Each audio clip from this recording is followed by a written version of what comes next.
Happy birthday, happy birthday, happy birthday, happy birthday, happy birthday.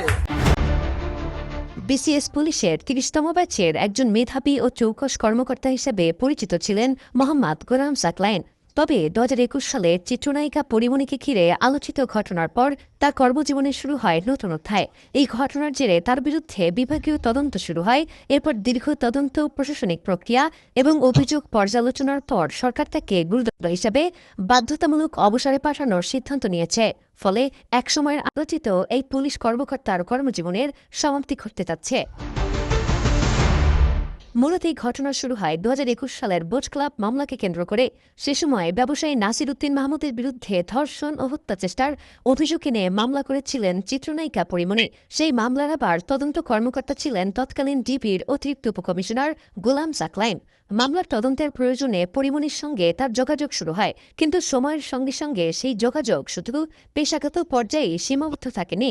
ধীরে ধীরে দুজনের মধ্যে ব্যক্তিগত ঘনিষ্ঠতা তৈরি হয়, আর সেই সম্পর্ক নিয়েই পরে দেশজুড়ে ব্যাপক আলোচনা ও বিতর্ক শুরু হয়। বিষয়টি আলোচনায় আসার পর পুলিশ প্রশাসনের পক্ষ থেকে তদন্ত শুরু হয়। তদন্তে দেখা যায় বিবাহিত এবং এক সন্তানের জনক সত্ত্বেও সাকলাইন পরিমণির সঙ্গে নিয়মিত যোগাযোগ রাখতেন। পুলিশ অধিদপ্তরের এলআইসি শাখার কল ডিটেল রেকর্ড বিশ্লেষণ করে দেখা যায় ২০২১ সালের জুলাই থেকে আগস্টের মধ্যে তিনি একাধিকবার দিন ও রাতে পরিমণির বনানীর বাসায় গিয়েছেন এবং সেখানে অবস্থান করেছেন। একই সঙ্গে পরিমণির মোবাইল ফোনের ফরেন্সিক বিশ্লেষণেও দুজনের কথোপকথন পর্যালোচনা করা হয়। তদন্ত সংশ্লিষ্ট তথ্য অনুযায়ী সেই কথোপকথনে সাধারণ পরিচিতি বা মামলা তদন্ত সংক্রান্ত যোগাযোগের বাইরে আরও ঘনিষ্ঠ সম্পর্কের ইঙ্গিত পাওয়া যায় বলে তদন্ত প্রতিবেদনে বলা হয়।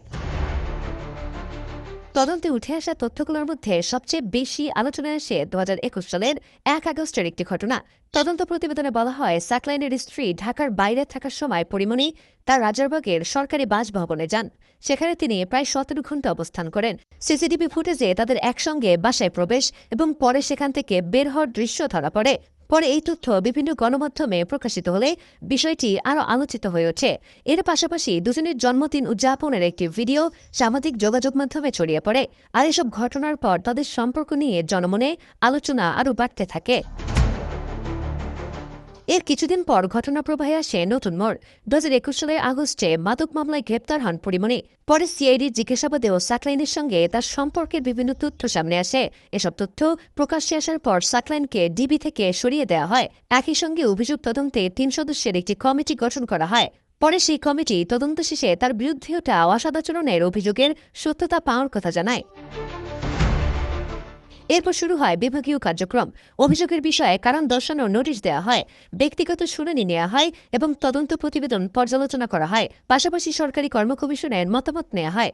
সবশেষে তদন্তে সরকারি কর্মচারী আচরণবিধি অনুযায়ী অসদাচরণের অভিযোগ প্রমাণিত হয় তাকে গুরুদণ্ড হিসেবে বাধ্যতামূলক অবসরে পাঠানোর সিদ্ধান্ত নেওয়া হয়েছে।